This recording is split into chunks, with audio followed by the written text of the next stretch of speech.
कल बाजार ने ऐसी चाल चली जिसने हज़ारों ट्रेडर्स को चौंका दिया।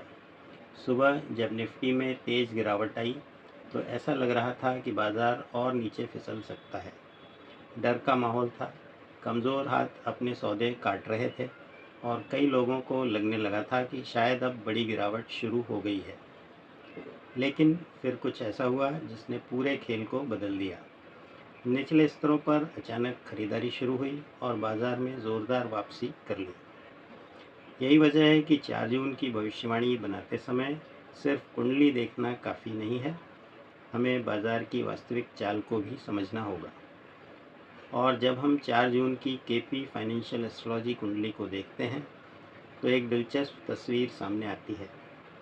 कुंडली में लाभ और ट्रेडिंग से जुड़े भाव हानि और अचानक गिरावट वाले भावों से ज़्यादा मजबूत दिखाई दे रहे हैं। दिन का स्वामी गुरु है और चंद्रमा ऐसी स्थिति में है जो बड़े खिलाड़ियों और संस्थागत गतिविधियों की ओर संकेत कर रहा है।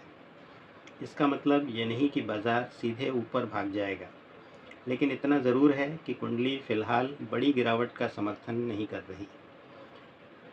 अब सबसे बड़ा सवाल, कल सुबह क्या होगा? मेरे अनुसार मार्केट की शुरुआत थोड़ी अस्थिर हो सकती है। शुरुआती मिनटों में ऊपर नीचे की तेज़ हलचल देखने को मिल सकती है।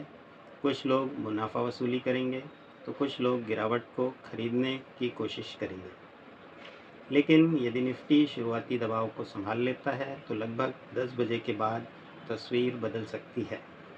यहीं से खरीदार धीरे धीरे नियंत्रण लेना शुरू कर सकते हैं और फिर दिन का सबसे महत्वपूर्ण समय आता है, करीब 11:30 बजे से 12:45 के बीच।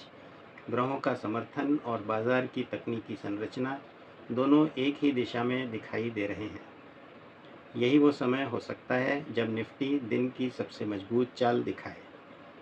यदि इस समय तेज़ी बनी रहती है तो बाजार 23,580 से 23,650 के क्षेत्र की ओर बढ़ सकता है।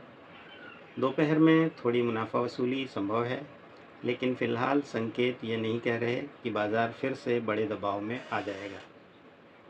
अंतिम घंटे में एक बार फिर खरीदारी लौट सकती है और निफ्टी दिन के ऊपरी स्तरों के आसपास बंद होने की कोशिश कर सकता है। तो कुल मिलाकर 4 जून की कहानी कुछ ऐसी दिखाई दे रही है। सुबह उतार चढ़ाव, दोपहर में ताकत और दिन का अंत सकारात्मक रुख के साथ।